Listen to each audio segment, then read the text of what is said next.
5 minutes. If you have it, you're going to get an amazing overview on the history of the Middle East and the conflict by Dennis Prager, who is succinct, and you'll enjoy it. On the flip side, we'll talk. He's at the Middle East Institute at Columbia University's School of International Affairs. I took many courses on the question of the Middle East conflict. Semester after semester, we studied the Middle East conflict as if it was the most complex conflict in the world, when in fact, it is probably the easiest conflict in the world to explain. It may be the hardest to solve, but it is the easiest to explain. In a nutshell, it's this. One side wants the other side dead. Israel wants to exist as a Jewish state and to live in peace. Israel also recognizes the right of Palestinians to have their own state and to live in peace.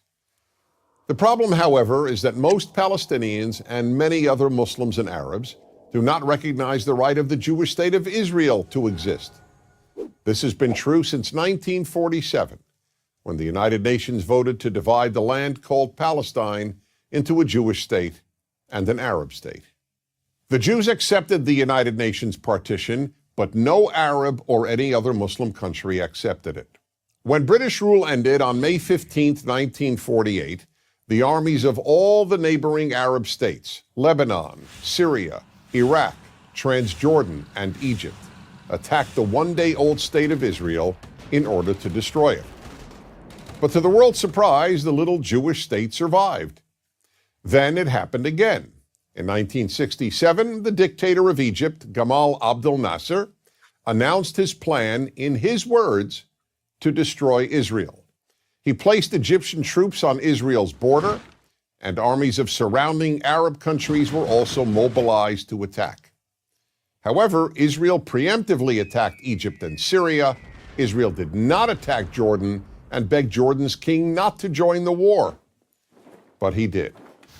And only because of that did Israel take control of Jordanian land, specifically the West Bank of the Jordan River. Shortly after the war, the Arab states went to Khartoum, Sudan, and announced their famous three no's: no recognition, no peace, and no negotiations. What was Israel supposed to do?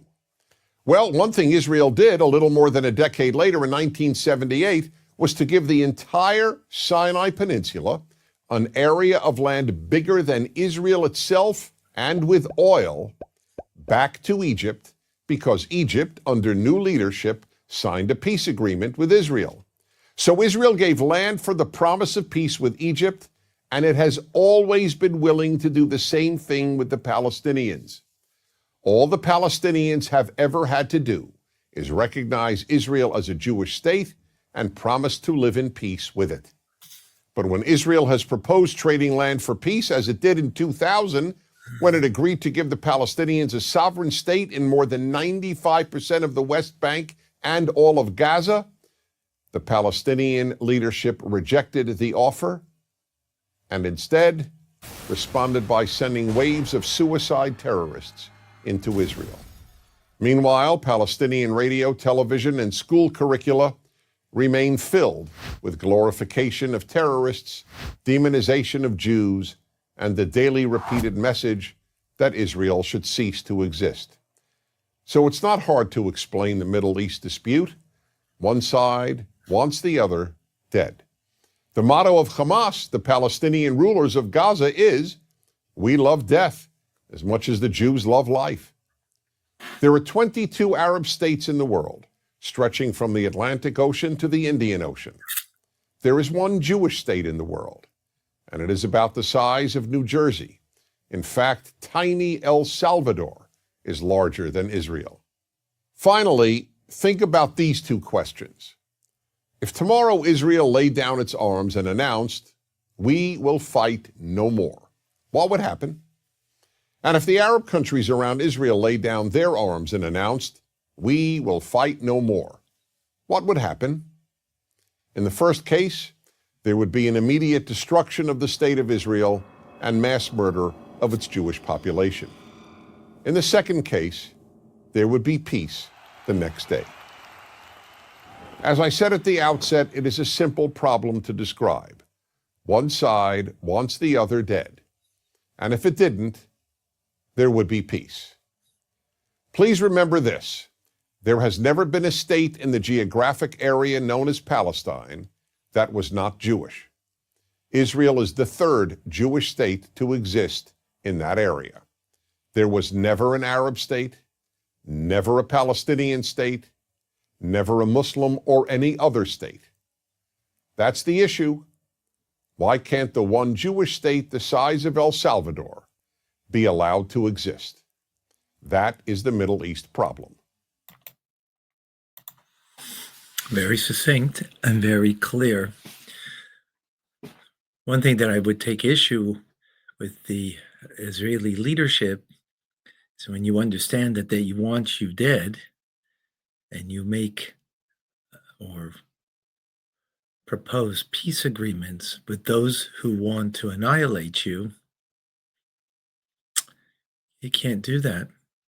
As long as they're teaching their children that Jews are to be demonized, to be killed, and that you glorify jihad, which they still do in many Arab states, not all, some are coming around, but in many, even who have peace agreements with Israel, they still glorify jihad and demonize Jews.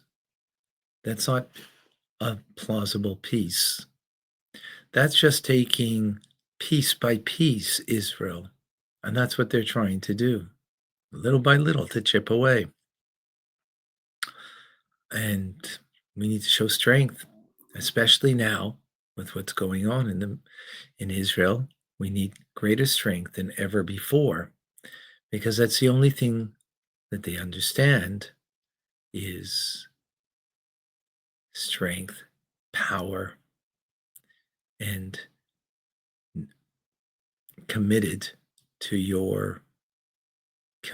totally committed to what you believe in. There's an old saying that God gave us the Torah, he gave us gave us the divine truth, but we don't always serve it in truth. The jihadists live a lie. They possess a lie. They're possessed by a lie, but they live it with the truth, giving themselves over in such a way. We got to live with the truth, that we have the truth, and that we're strong in that truth. And when the world will recognize that we are absolutely committed to the truth of Torah that was given to the Jewish people at Mount Sinai, when we live strongly with that, that's when the world will take note. And that's when we will actually have peace. Winston Churchill said, peace through strength. The Jewish people say peace through the strength of Torah, the strength of Torah and mitzvahs, of our commitment to God as the Jewish people.